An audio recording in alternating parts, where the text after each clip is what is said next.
Les històries com les de Lucky, les històries dels sanitaris, però també tot el que té a veure amb les mercaderies crítiques i les que ens mantenen menjant, tot és una font inesgotable d'inspiració per als creadors. Com passa sempre que el món s'aboca a una inflexió del seu temps i del sistema, llegirem novel·les del coronavirus durant molt de temps. Ficció i no ficció, perquè els trets sociològics de tot el que ens ocorre són quasi inabastables. En algun lloc entre la ficció i la no ficció està l'escriptor saguntí Alberto Torres Blandina. A més de mestre i articulista, a finals del 2019 va publicar quasi al mateix temps dos novel·les. I el que és més curiós és que una d'elles anunciava una fi del món amb semblances amb el que ara ocorre amb la crisi sanitària del Covid-19. Una apocalipsi en què el món gira tant a la seua que quasi no s'adona del que passa. En mi última novela, Después de Nunca, ¿no?, parte de que en alguna forma ha sido el fin del mundo, pero nadie se ha dado cuenta porque estamos demasiado metidos en nuestras rutinas, en el trabajo, en, yo qué sé, nuestras crisis de ansiedad. Y también como el mundo últimamente está tan raro, con tantas fake news, tantas conspiranoias, ¿no?, que han ocurrido como cosas tan extrañas, ¿no?, que nos las estamos tomando como con cierta normalidad. O sea, de pronto, pues un fin del mundo nos lo tomamos con una aparente normalidad. Entonces, cuando llega todo esto del coronavirus, de pronto me da la sensación de que el punto de partida de la novela, ¿no?, de pronto es como gracioso verlo desde ahí, ¿no? Asumimos tantas cosas extrañas en el mundo en el que vivimos, yo que sé, cosas como, por ejemplo, Trump o Bolsonaro, ¿no?, que llegue Trump a presidente de Estados Unidos, ¿no? Los terraplanistas haciendo qué sé, congresos con miles de personas. Yo qué sé, una adolescente, la Greta Thunberg, está, o sea, yendo por el mundo como haciendo una especie de revolución ecológica, no sé, son cosas todo como bastante extrañas. Abascal, yendo a caballo, o sea, a mí es que eso me hace mucha gracia, porque es como si de pronto llegara el pasado más casposo y más rancio, ¿no?, a caballo para salvar España de no sé qué enemigo. Entonces, de pronto, mi novela es un poco eso lo que plantea que empiezan a ocurrir como cosas muy raras, pero las tomamos con normalidad porque estamos acostumbrados a que ocurran cosas raras, a que nos vendan cosas raras.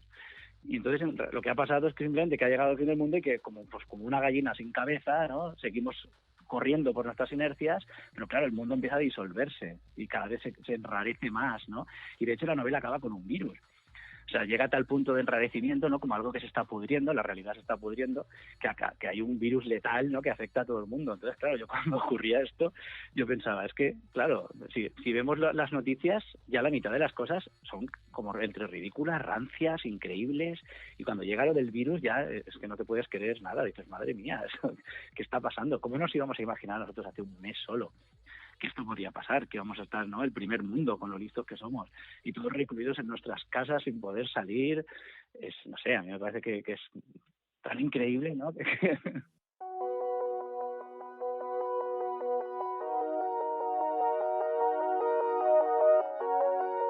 El fin del mundo ocurrió y nadie se dio cuenta.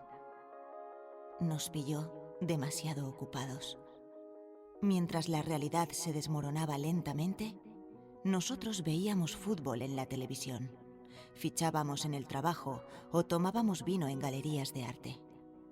Embebidos en nuestras rutinas, no fuimos capaces de interpretar las señales que la propia naturaleza nos había enviado. Ni siquiera nos dimos cuenta de que todo había acabado.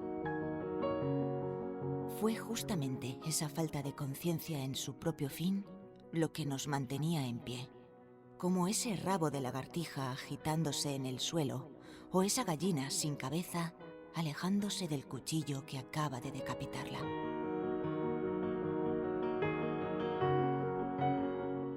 Después de Nunca, Alberto Torres Blandina.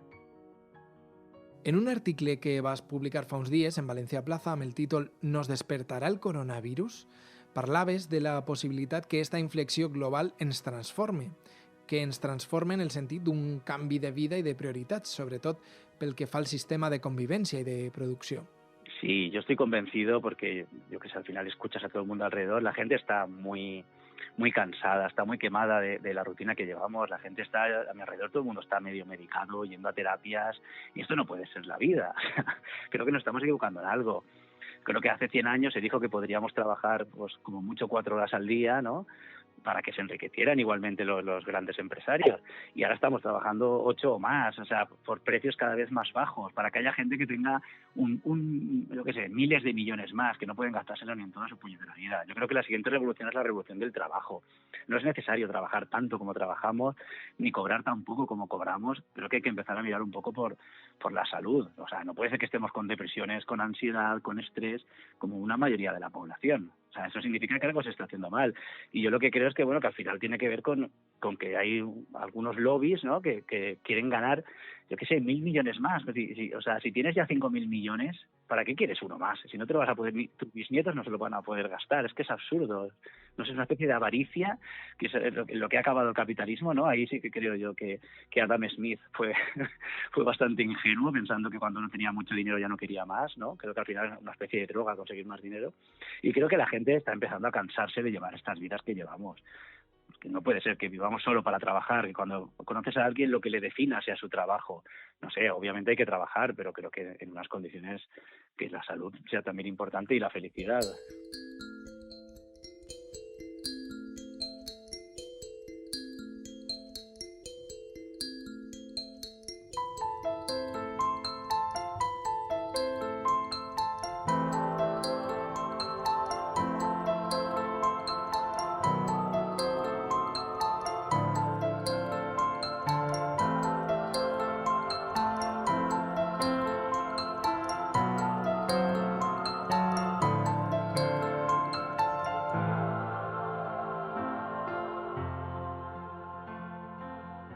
Baixem un poc a la realitat del confinament. Com ho portes tu? Com t'ho estàs fent? Bueno, yo la verdad es que soy una persona bastante casera, pero es verdad que yo suelo ir a pasear y tengo a veces ansiedad de no poder salir a pasear. O sea, y porque no tengo perro ni nada por el estilo, ¿no? Hoy en día un perro es un objeto de lujo. Bueno, no objeto, perdón, es un lujo.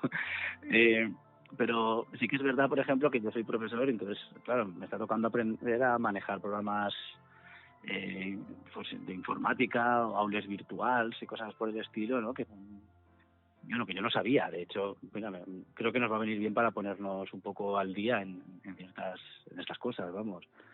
Pero bueno, también en mi labor como escritor no estoy escribiendo casi nada, es difícil. Me parece que ha sido tan intrusivo todo lo que ha pasado y teníamos la cabeza tan en intentar asimilar lo que pasaba, que creo que es bastante difícil concentrarse por lo menos en lo creativo. Yo supongo que será en todo, vamos.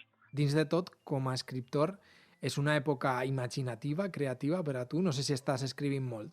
Sí, yo la verdad es que hace 2 días que no pongo la tele, pero aún así todo es tan extraño que yo personalmente no estoy ni siquiera leyendo. O sea, no, es que no me concentro ni para leer. No sé, tampoco estoy haciendo nada, pero es como si no me dejara, es como si mi cuerpo no se acabara de habituar a todo lo que está pasando y estuviera como enrarecido y no me acabo de concentrar.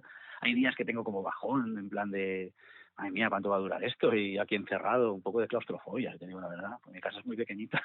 I finalment t'ho pregunto obertament. Creus que estarem a l'altura de les circumstàncies? Com veus tu la possibilitat d'un món diferent, d'aquest canvi? A ver, a mí me parece que es difícil que estemos a la altura, porque creo que el capitalismo y el mundo en el que estamos viviendo en estos momentos nos ha quitado hasta la imaginación, ¿no? Nos hemos quedado con una imaginación muy pequeñita que tiene que ver con no sé, con trabajar, tiene que ver con pagar la hipoteca, ¿no? Y con una especie de contexto que tenemos muy controlado por las rutinas, pero que ya no somos capaces ni siquiera de imaginar un mundo posible, ¿no? Más allá del capitalismo y de fichar y de pagar hipotecas. No sé si me estoy explicando. Entonces, realmente me da la sensación de que esto también es un golpe a la imaginación. Es como decir, no, es que pueden pasar más cosas, es que otro mundo es posible, que a mí me gustaría que la gente despertara por ahí, ¿no? También. Pero entonces, mi sensación es que nuestra imaginación ha sido totalmente fagocitada por Telecinco, ¿vale? Por OK Diario y no sé, por la publicidad y por los que mandan y por los lobbies. Entonces, al final, no somos capaces de imaginar. O sea, yo me imagino el fin del mundo como algo muy, muy casposo. Me imagino el fin del mundo retransmitido por Ferreras en La Sexta. O sea, me imagino el fin del mundo, pero diciendo, no, pero ahora para entretenernos, Sálvame Plus, ¿vale? Y gente ahí en una isla.